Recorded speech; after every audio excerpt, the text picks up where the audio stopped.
হুট করে বাসা থেকে প্রচণ্ড শীতের মধ্যে বের হয়ে আসছি। আসলে প্রচণ্ড শীত পড়তেছে, এর মধ্যে হচ্ছে যে বাইক নিয়ে বের হওয়া রাত্রের সময়, এটা তো বুঝতে পারছেন। তো আসলে বের হয়েছি যে রস খাবো, হুট করে মনে হচ্ছে যে রস খাবো। তো রস খাওয়ার জন্য খেজুর রস আর কি বের হয়ে পড়েছি।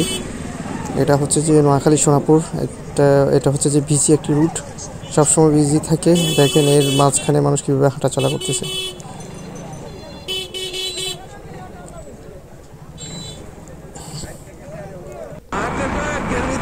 একটা সময় দেখা গিয়েছে যে রস হচ্ছে যে বিক্রি করে আসতো শহরে, যে কিন্তু এখন গ্রাম থেকে গ্রামেও খেজুর গাছ নেই, আর এই জন্য রসও নেই। সো গ্রাম থেকে গ্রামে ঢুকে পড়তেছি, অনেক দূরে আসছি শুধুমাত্র রস খাওয়ার জন্য। আমরা খেজুর গাছ খুঁজতেছি, একটা সময় পাওয়া যেত, এখন আর পাওয়া যায় না। এটা অ্যাভেলেবেল, এখন এটা আনঅ্যাভেলেবেল হয়ে গেছে। আবার যে দুই একটা পাচ্ছি, আমরা আসার আগে এটা শেফা করে দিছে এখানকার পোলাপাইন গুলো, এগুলার কাটিং করে দিছে, কাটিং। এরপরও আমরা খুঁজি। এই যে ভিউয়ার দেখেন, এই মাত্র আমরা আসলাম, একদম গ্রামে চলে আসছি রসের জন্য। তো এর আগে একটা ভিডিও করেছি, কিন্তু আমার ওই ভিডিওটা আনফরচুনেটলি ডিলিট হয়ে গিয়েছে। রসটা অনেক কষ্টে পেরে এরপরে ছেঁকে এরপরে এই রসটা বের করছি। এটা হচ্ছে যে আপনার খেজুর গাছের রস। শীতকালের জন্য এটাই হচ্ছে যে ফেমাস, শীতের অন্যতম একটা বিষয় রস। আর হচ্ছে যে পিঠা। তো এক গ্লাস পাইছি, একটু আমি খেয়ে নিচ্ছি। এই যে দেখেন, আর এই যে দেখতে পাচ্ছেন একদম শুনশান এলাকাটা। ভিডিওটা সেই না খেলে বুঝবেনই না।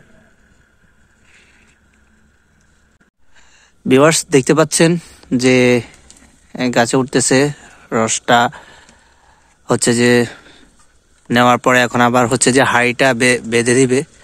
সাবধানে উঠিস, বিসমিল্লাহ রাখি দিস। তো আসলে রাত্রে শীতের মধ্যে এত দূরে এসে আসলে এটা মোটামুটি ঝুঁকিপূর্ণ। এরপরও হচ্ছে যে আসছি আপনার শীতের দিনে রস এবং পিঠার আমেজটাই হচ্ছে অন্যরকম। শীতের দিনে রস এবং পিঠা, এটা হচ্ছে যে আমেজটা ধরে রাখে শীতের। তো এখানে অনেক দূরে আসছি শুধুমাত্র হচ্ছে যে রস খাওয়ার জন্য। বেসিক্যালি হচ্ছে যে রসের ফিরনিটা আরো বেশি সুস্বাদু হয়, কিন্তু কাঁচা রস যদিও আমাদের জন্য ক্ষতিকর, অনেক ব্যাকটেরিয়া থাকে, বিভিন্ন সমস্যা, কিন্তু হচ্ছে যে আমার কাছে এটা ফেমাস। তো এই শীতের দিন রাত্রে হুট করে মনে হয়েছে যে না, আজকে রস খাবো, চলে আসছি রস খেতে। একদম গাছ থেকে পেড়ে গেছে। হ্যাঁ, এই গাছের রস ধরেন আমি প্রত্যেকদিন রাতে রস নেওয়ার পরও সকালবেলা আরো বড় হাড়ি হরি এর গাছ গিয়ে গাছ তলাবে কি কস। এরকম আগে এক সময় দেখা যাইতো আমগো এলাকা তো মানে মোটামুটি পাওয়া যেত, এখন গ্রাম থেকে গ্রামও পাওয়া যায় না। অনেক দূরে আসছি আসলে আমরা এই রস খাবার জন্য। দেনে আলহামদুলিল্লাহ অবশেষে খেলাম এই বছর। এটা মজাটাই হচ্ছে ভিন্ন রকম। চলো।